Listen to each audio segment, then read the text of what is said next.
Hello everyone, नमस्कार। हमारे YouTube channel में आपका हार्दिक स्वागत है।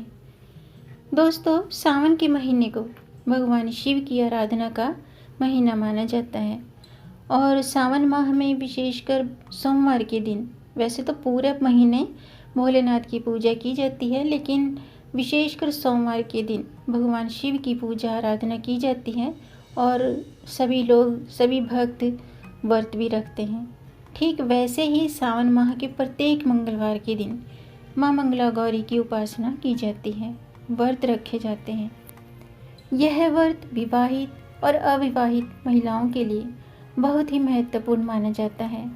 शास्त्रों के अनुसार विवाहित महिलाएं अगर इस व्रत को रखती हैं तो उनके पति की आयु लंबी होती है, वैवाहिक जीवन सुखी होता है। और अविवाहित कन्याएं अगर इस व्रत को रखती हैं तो उन्हें मनचाहे वर की कामना उनकी पूरी होती है, मनचाहे वर प्राप्त होता है। आज हम जानेंगे साल 2020 के सावन माह के दूसरी मंगला गौरी व्रत की शुभ तिथि, पूजन विधि, पूजन सामग्री और इस दिन बनने वाले शुभ योग, और साथ में जानेंगे इस व्रत के उद्यापन की विधि के बारे में। तो वीडियो शुरू करने से पहले आपसे एक खास बात। दोस्तों, अगर आप इस चैनल पर नए आए हैं और पहली बार आए हैं तो इस चैनल को सब्सक्राइब कर दीजिए और बेल आइकन बटन भी प्रेस कर दीजिए ताकि आने वाली वीडियो देख सकेंगे आप सबसे पहले। और जिन्होंने ये चैनल सब्सक्राइब कर दिया है उनका दिल से आभार, बहुत बहुत धन्यवाद। दोस्तों, इसी तरह इस चैनल के साथ जुड़े रहिएगा और अपना प्यार देते रहिएगा और वीडियो को अंत तक ज़रूर देखिएगा ताकि कोई भी जानकारी छूट न जाए। और वीडियो पसंद आने पर वीडियो को लाइक भी ज़रूर कीजिएगा। तो आइए शुरू करते हैं। दोस्तों, जिस तरह भोलेनाथ को सावन के सोमवार अत्यंत प्रिय हैं, ठीक उसी तरह देवी पार्वती को इस महीने के मंगलवार अत्यंत प्रिय हैं। जी हाँ, इस दौरान सोमवार के दिन भोलेनाथ की पूजा से जहाँ मनवांछित वर, धन और निरोगी काया का फल मिलता है, वहीं मंगलवार के दिन मंगला गौरी का व्रत करने से, पूजन करने से माता पार्वती की कृपा से अखंड सौभाग्य मिलता है। इस दिन माँ गौरी का व्रत और पूजन किया जाता है और इसे मंगला गौरी व्रत कहा जाता है। इस वर्ष सावन में 4 मंगलवार पड़ रहे हैं।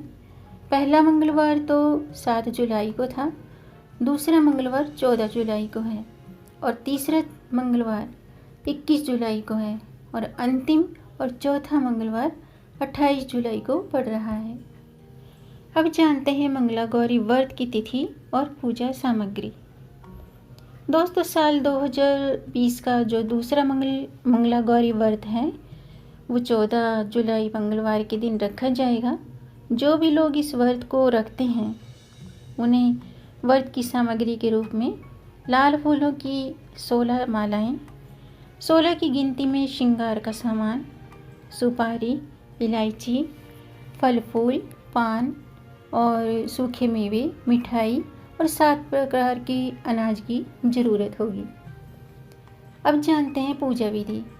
सावन माह के मंगलवार के दिन नित्य कर्मों से निवृत्त होकर स्नान आदि के बाद व्रत का संकल्प लें और एक साफ चौकी पर लाल कपड़ा बिछा लें।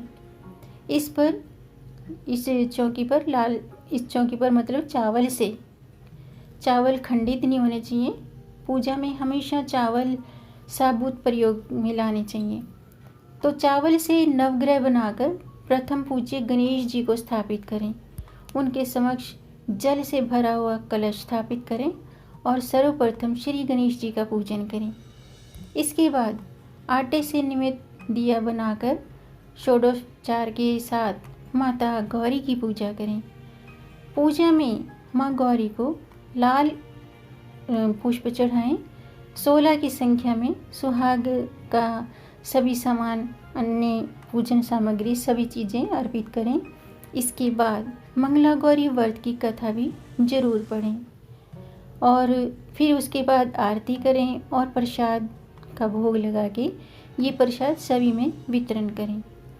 दोस्तों, मंगला गौरी व्रत की कथा मैं उसके लिए अलग से वीडियो बनाऊंगी, क्योंकि इस वीडियो में मंगला गौरी व्रत की कथा ऐड करूंगी तो वो वीडियो लंबा हो जाएगा। तो आप अगर व्रत रखते हैं, कोई भी व्रत रखते हैं, तो आपका व्रत तभी ही सफल होगा जब आप मतलब उस व्रत की कथा जरूर पढ़ेंगे। तो कोई भी व्रत रखते हैं तो कथा जरूर पढ़ना चाहिए। अब जानते हैं मंगला गौरी व्रत के शुभ योग और लाभ। सावन के दूसरे मंगला गौरी का जो व्रत के दिन है, अभिजीत मुहूर्त, अमृत योग और सर्वार्थ सिद्धि योग बनेगा। इसलिए जो भी इस दिन मंगला गौरी की पूजा करते हैं या व्रत रखते हैं, तो श्रद्धा के साथ मतलब पूजा आराधना करते हैं, इस व्रत की कथा पढ़ते हैं, तो उसे उत्तम स्वास्थ्य और समृद्धशाली जीवन का वरदान मिलता है। इसके अलावा विवाहित महिलाओं को अखंड सौभाग्य की और कुंवारी कन्याओं को इस व्रत को करने से उन्हें मनचाहे वर, योग्य वर की प्राप्ति होती है। जिन जातकों की जन्म कुंडली में मांगलिक दोष होता है, वो इस व्रत के प्रभाव से इनके दोष कम हो जाते हैं, तो ये व्रत उन्हें भी करना चाहिए। इसके अलावा दोस्तों, अगर आप उद्यापन करना चाहते हैं, तो यदि आप 5 वर्षों तक इस व्रत को करते रहे हैं, तो आपको उद्यापन अवश्य करना चाहिए। उद्यापन के लिए सबसे पहले सुबह जल्दी उठकर लाल वस्त्र धारण करें। इसके बाद ब्राह्मण और 16 सुहागिन स्त्रियों को भोजन के लिए आमंत्रित करें। फिर अपने पति के साथ हवन जरूर करें और माँ गौरी का विधिवत पूजन करें और माँ को श्रृंगार का सामान अर्पित करें। हवन के बाद माता मंगला गौरी की आरती करें और सभी में प्रसाद वितरण करें।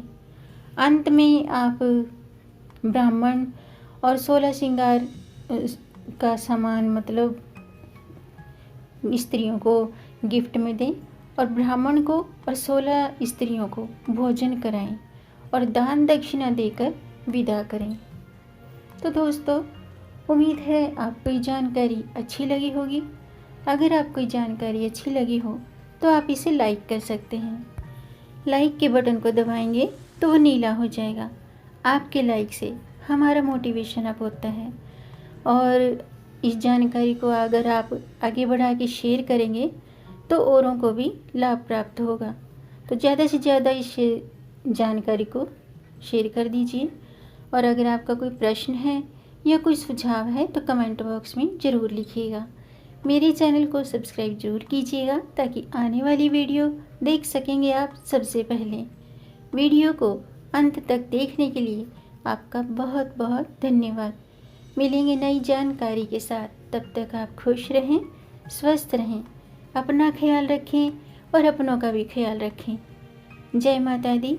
हर हर महादेव।